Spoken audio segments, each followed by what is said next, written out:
To make it here, you need to be able to roll with the punches and shift gears in a hurry. The acknowledged master of that art in the Australian outback is the red kangaroo, the largest marsupial in the world.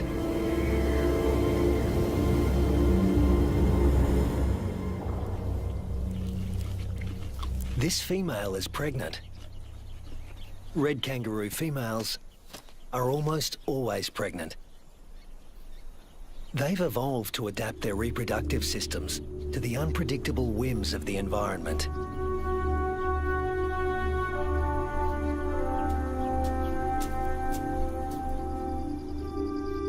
At any given moment, a female can have 3 offspring to care for, each at a different stage of development.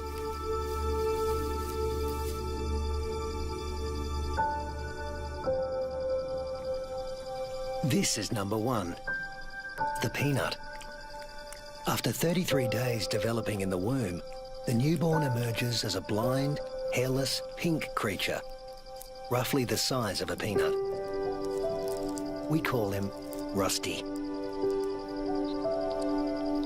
There's virtually no sign of the powerful hind legs we all associate with the kangaroo. He uses his arms to make the grueling trek up the belly to his mother's nipple, guided solely by instinct and smell.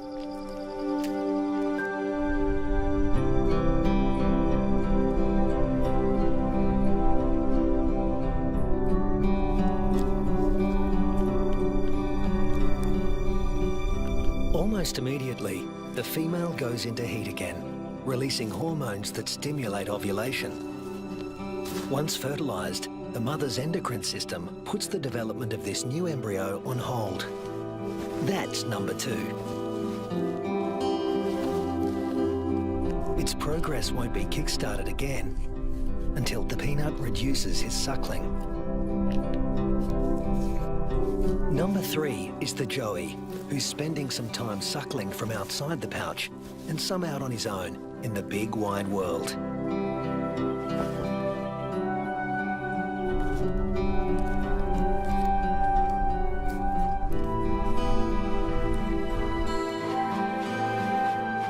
The female is a living assembly line of young at various stages of development. But when times are hard, the system has to be ruthless. She will cut off nutrition to the peanut in her pouch, and when it dies, she'll restart the embryo's development to take his place.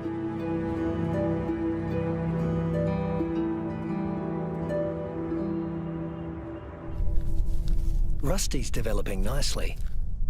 He's beginning to resemble something like a baby kangaroo.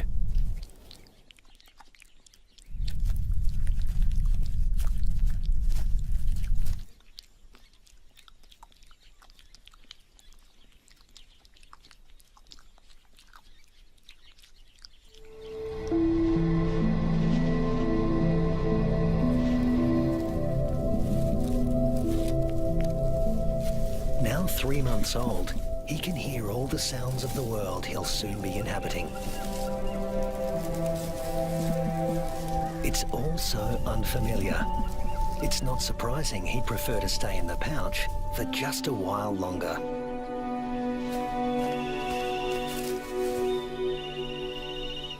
There's plenty of...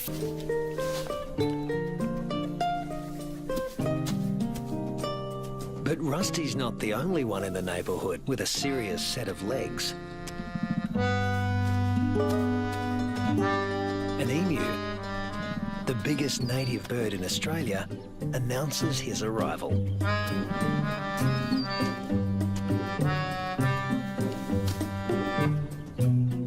His skirt of feathers absorbs 80% of solar radiation, leaving the skin underneath cool. And this dad needs a cool head. In the emu world, dads take on all parental responsibility. The chicks will be under his wing for 18 months. Not Not exactly the red kangaroo way. Males are pretty much deadbeat dads. They leave as soon as the young are conceived. Rusty also still relies on his mother for food and protection, so he tends to stay close. But apparently he's also got an independent streak. Maybe there's even more fun out there. Soon he leaves the rest of the mob and is in uncharted territory. Not a good place for a baby kangaroo to be.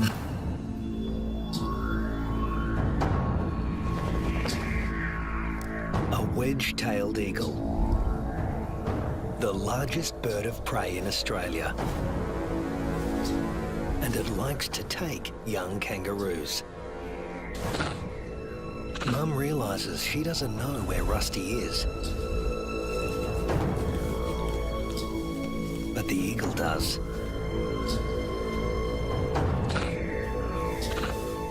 Rusty's big ears and instincts tell him something's not right, but he's too young and inexperienced to know what it is.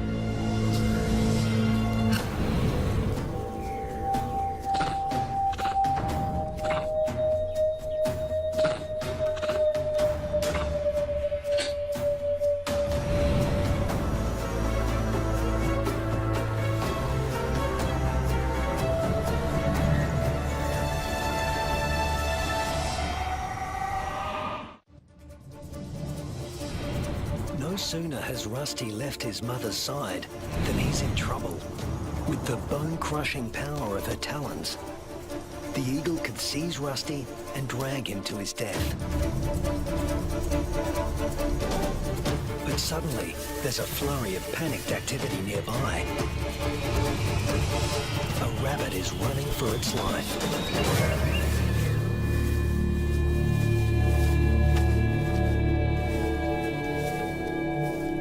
Luckily for Rusty, there was easier prey to be had. This time,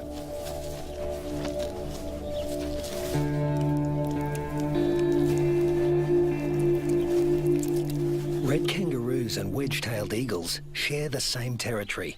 And when the eagle has a chick to feed, the hunting never stops. More than 10% of the eagle's diet is kangaroo.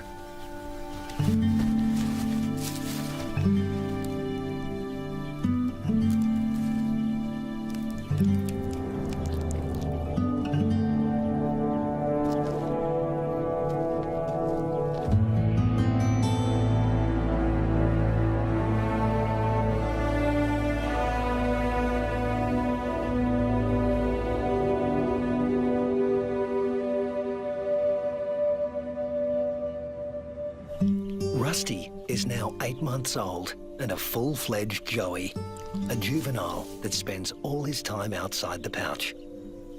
In a few months, he won't have Mum's milk to rely on anymore.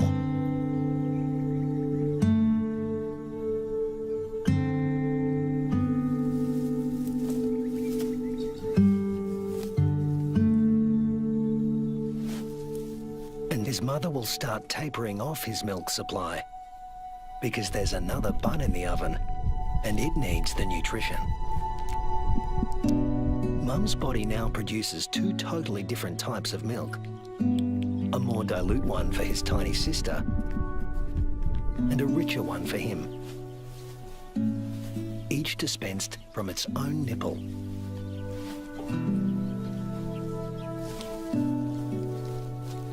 But males like Rusty are about 10% larger at weaning than the average female, and are heavy drinkers.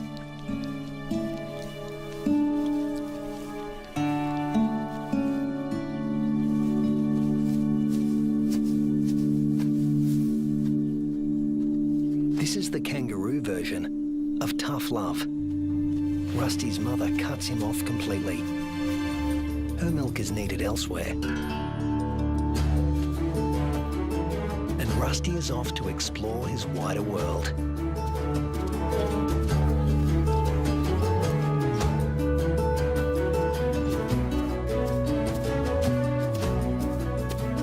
Before long, he happens on another group of kangaroos. These are grey kangaroos, smaller than reds and more suited to areas where the climate is relatively predictable. They don't conserve water as well as reds and prefer the shade of the wooded areas on the desert's edge. Rusty is apparently a new experience for them as well. It's like a get-together with distant relatives you've heard of but never met. Slightly awkward.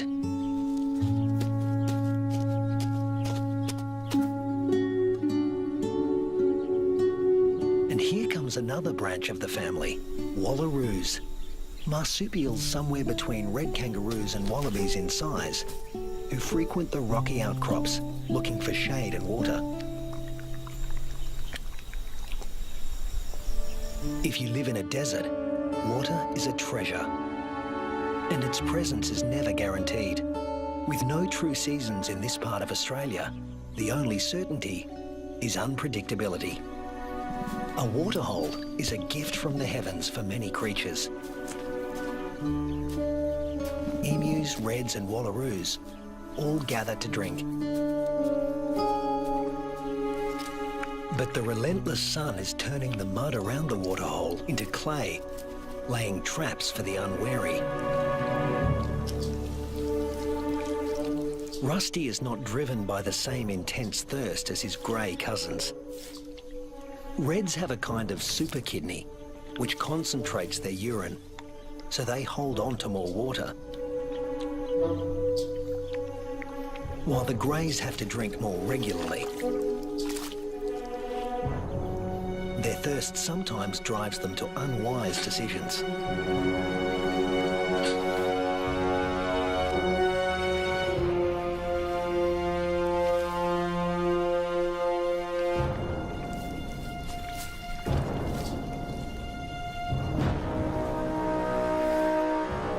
This young grey is in trouble, deep trouble, and he's drawing some unwanted attention. A dingo.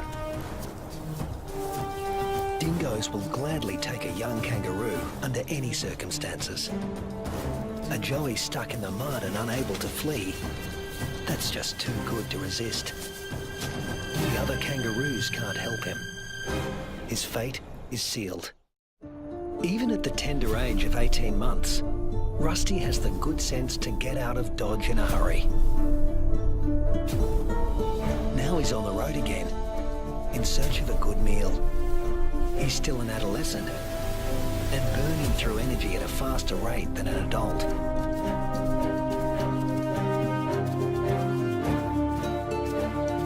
Kangaroo mobs can number in the hundreds, but this one is relatively small.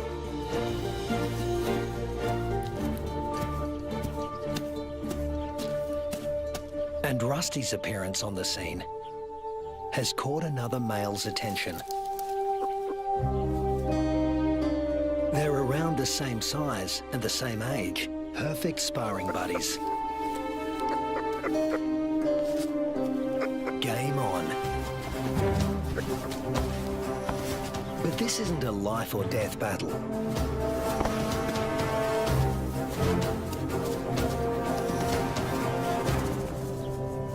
What they learn here will be crucial in later life, when the stakes are higher.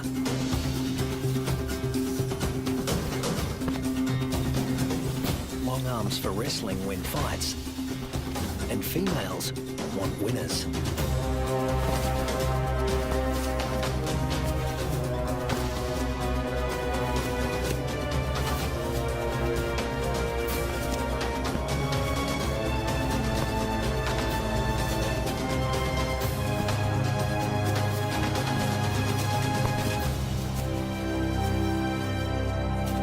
Rusty doesn't come out on top this time, but the boxing experience is invaluable. At this age, the learning curve for a kangaroo is steep and full of surprises. A sudden rustle in the dry grass spooks the gang he's hanging out with.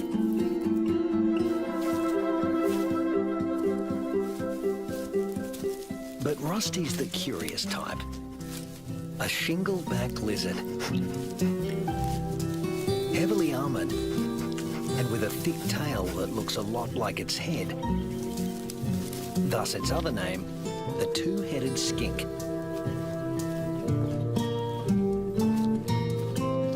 Rusty wants to know what he's supposed to do with this. Make friends? Try to box with it? Eat it? The lizard doesn't seem suitable for any of these activities. And Rusty eventually gives up on the relationship.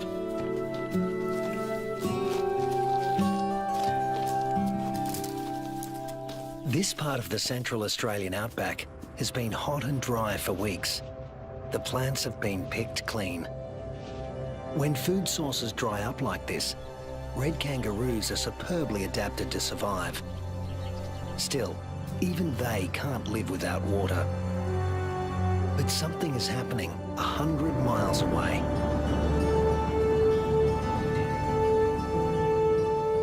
Where the sky has opened up and torrential rains are soaking the parched earth. These waters will end up in the Channel Country and be funneled inland hundreds of miles away from their origin. The channels are dry now, but because the region is low-lying, they won't be for long.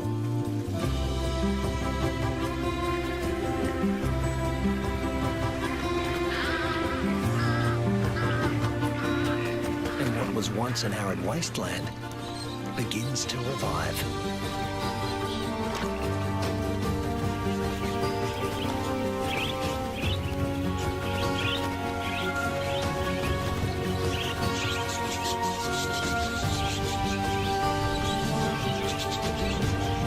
From the swirling flocks of budgerigars to the dingo mum and her pups, all are drawn to the life-giving waters.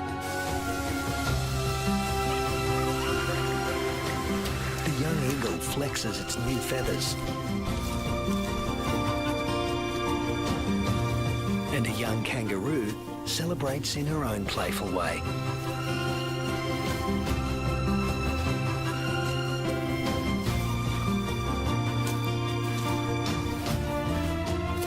Emus are water guzzlers, and adults can drink up to 4 gallons a day. Like all emus, the chicks revel in a cooling bath.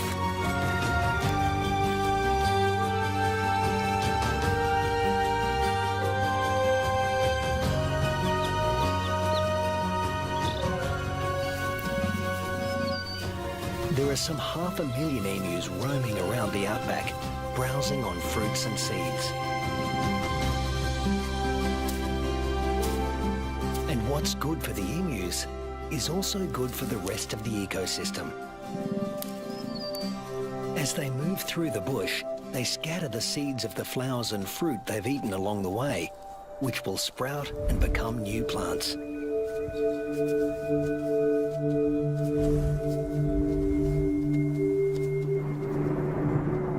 The weeks turn into months. Rusty. Red kangaroos are built to get where they want to go.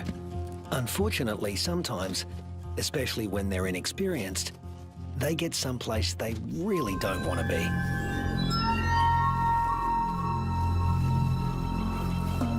The inland taipan is the most toxic snake on Earth. There's enough venom in one bite to kill 100 full-grown men.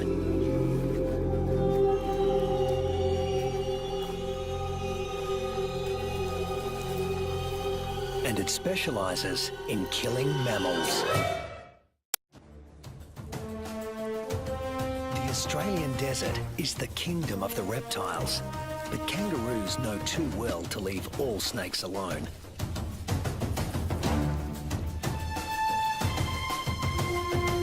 Brown snakes kill more humans than any other snakes in Australia.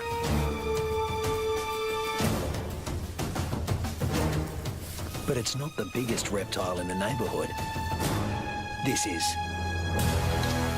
The parenti, reaching 8 feet long, venomous and fast on its feet. A large parenti will eat a small kangaroo. But today, it's got its eye on an eastern brown snake.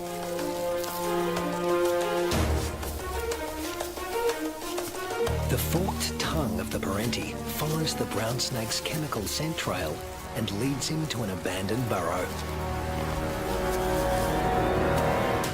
A burrow with only one entrance. With a parenti in the picture, a sanctuary can easily become a death trap.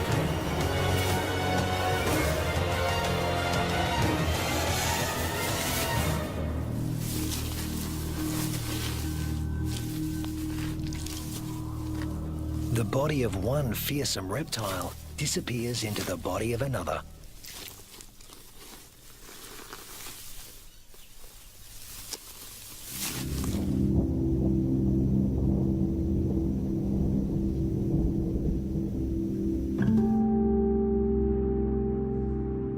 The months roll on, and Rusty has grown in both size and experience. He weighs 150 pounds now and has dozens of sparring matches under his belt.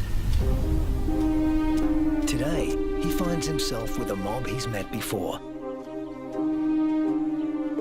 The one with the tough male who intimidated him last time.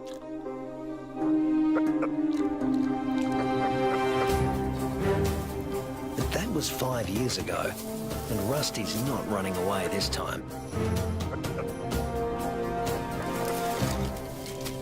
Each tries to attack his rival's head. Each instinctively keeps his own head back out of range.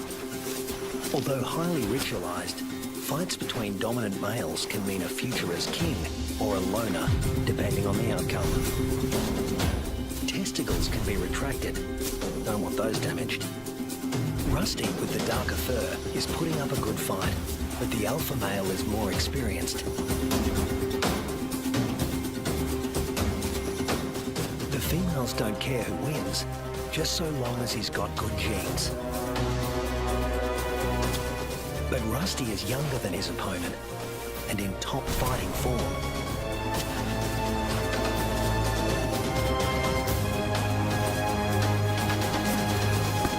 Finally, the king goes down. Now the mob is paying attention.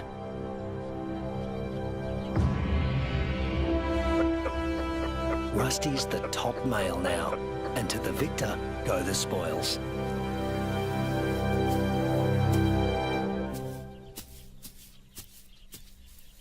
His first choice is this female, though he needs to give her urine the sniff test to make sure she's ovulating.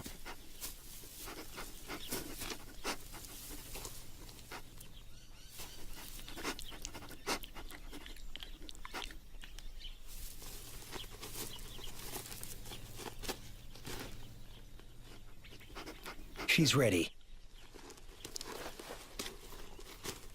But Rusty has only a brief window of opportunity. She may only be receptive for a matter of hours. Better get to it. Mating doesn't take long, or wouldn't if there were only one female to consider. But Rusty's got miles to go before he sleeps. He's King Kangaroo now, and in addition to regular mating duties, he'll have to fend off other young roos who'd like to knock him off his throne, just as he did his predecessor. But that's not all Rusty has to worry about. The temperature is soaring, and the land is drying out. Evaporation is sucking the life out of everything, flora and fauna alike. You can never tell when the weather will change, only that it will. And that's the origin of some of the red kangaroo's most amazing adaptations. They're masters of heat regulation.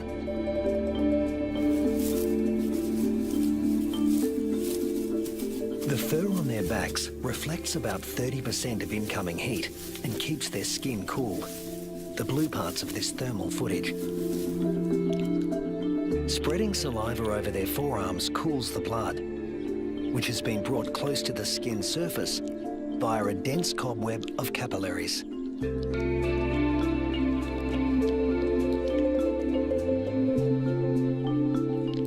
With temperatures simmering above 100 degrees for over a week, a third of the males have already become infertile. If these temperatures were to continue for 3 more months, the number would more than double. Reds defend their sperm by licking their scrotums to keep them cool. And in contrast to their battle strategy of retracting the scrotum, males let their testicles hang way down below their overheated trunks, keeping them about 7 degrees cooler than at their cores. The sand, even a few inches down, is cooler than at the surface. Red kangaroos dig until they reach cooler soil, and then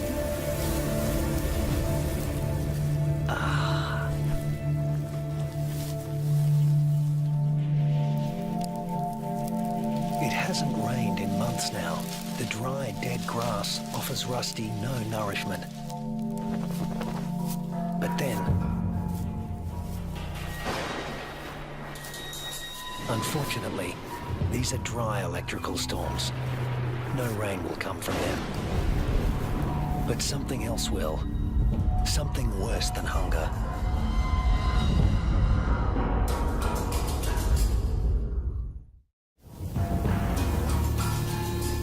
Lightning has ignited the dry grass of the outback.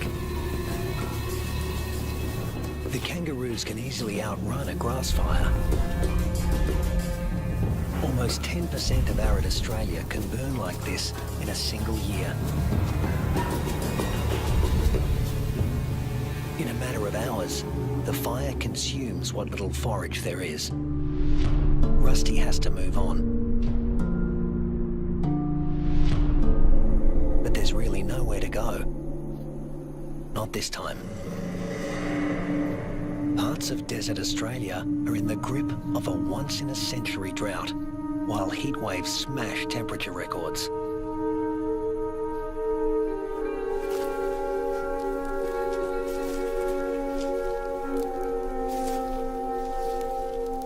Nothing that lives here has ever experienced anything like it, Rusty included.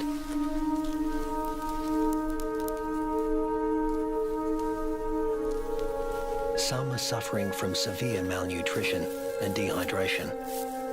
But if anyone can survive this, it's a red kangaroo. Human bodies are about 60% water. Rusty's is over 70%. Even in a heat wave like this, he can survive levels of dehydration that would kill most humans.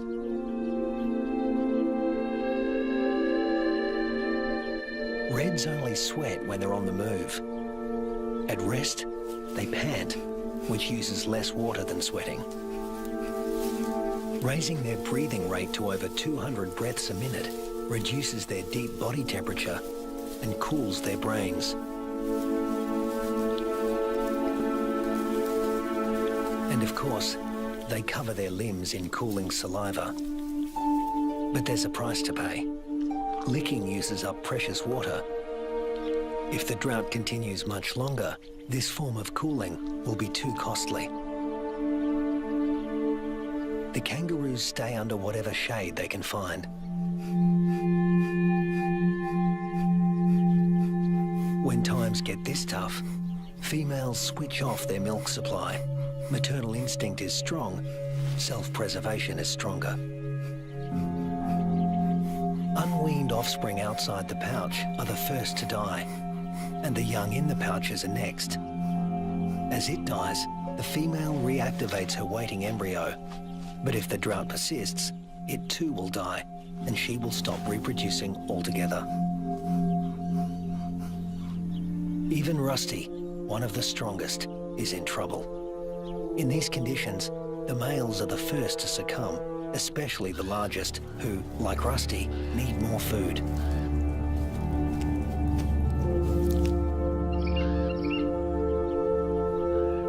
The demise of the red kangaroos is the wedge-tailed eagle's bounty.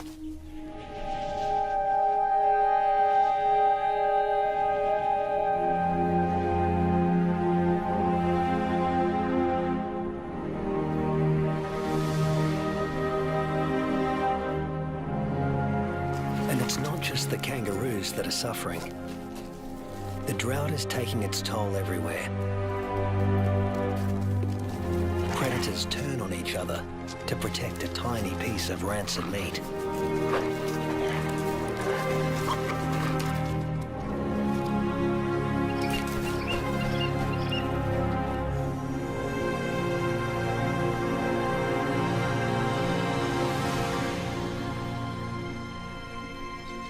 This is the last remaining waterhole.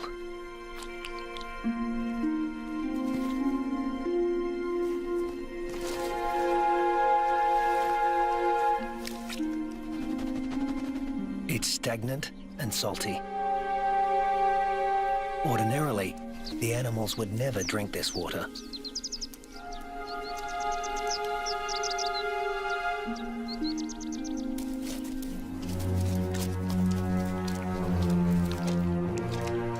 But desperation drives them. The drought makes for uneasy bedfellows.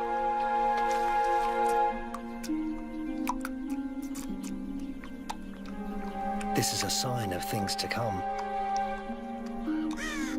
Heat waves in Australia are becoming hotter and more frequent.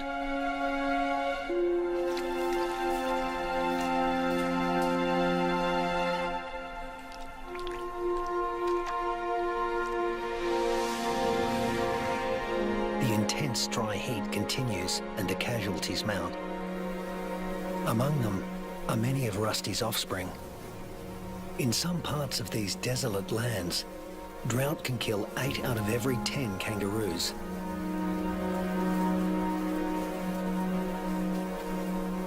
But Australia's desert inhabitants are a resilient bunch. After all, these may have been the hottest temperatures for the last 100 years. But these species have successfully weathered the climate for tens of thousands of years.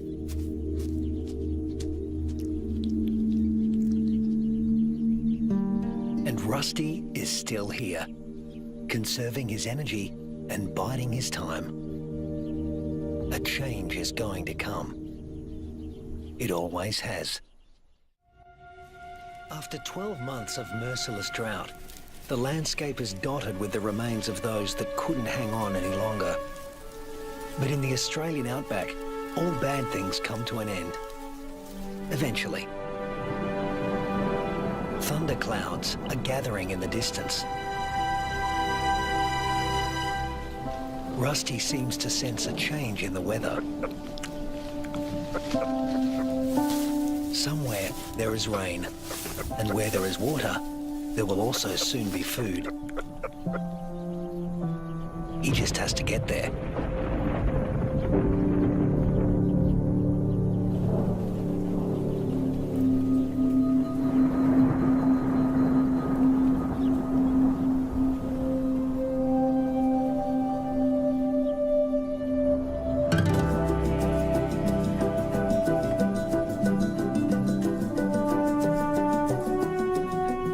With what remains of his ebbing strength, Rusty heads in the direction of a storm.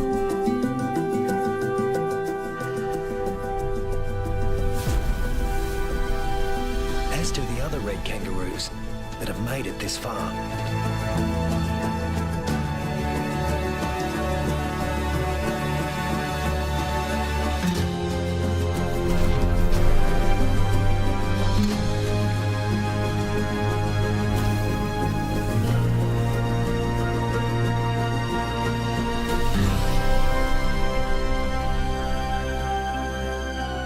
Rusty reaches the area watered by the storms, he finds a world restored by rain.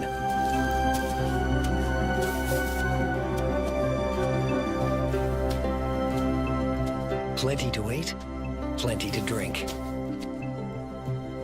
You can almost see the relief and joy in their hopping.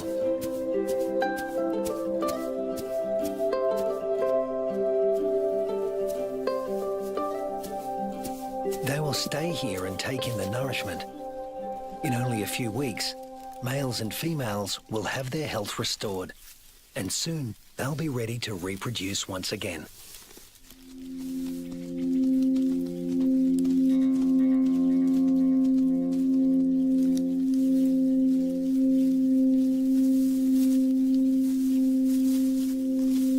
But before that can happen, they have to make it through this.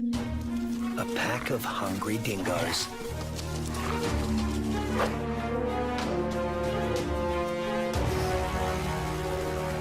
Hunting in a pack more than doubles a dingo's success rate.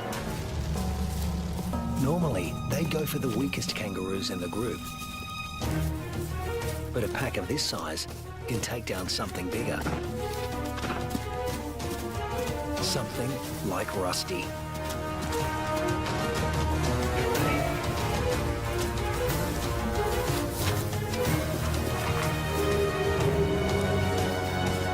Luckily, his strength is completely restored, and he can travel at full tilt.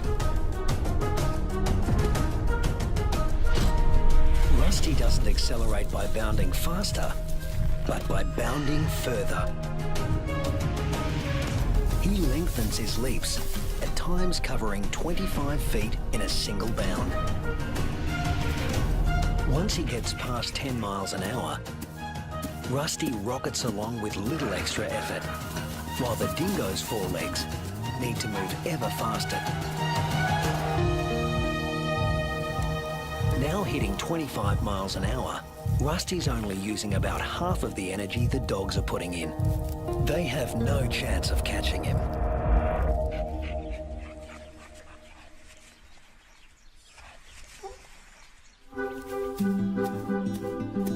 Now Rusty can turn his attention to replacing the offspring lost to the drought.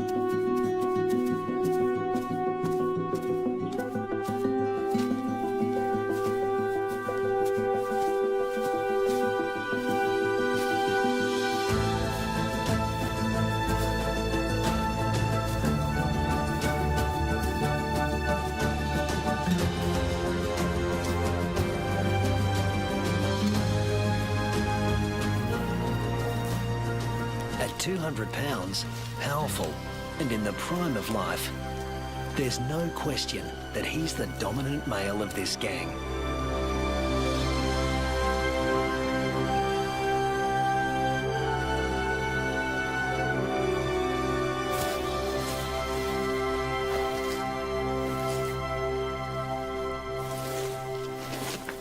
The young he-fathers will need an advantage to survive a world as harsh and unpredictable as this one.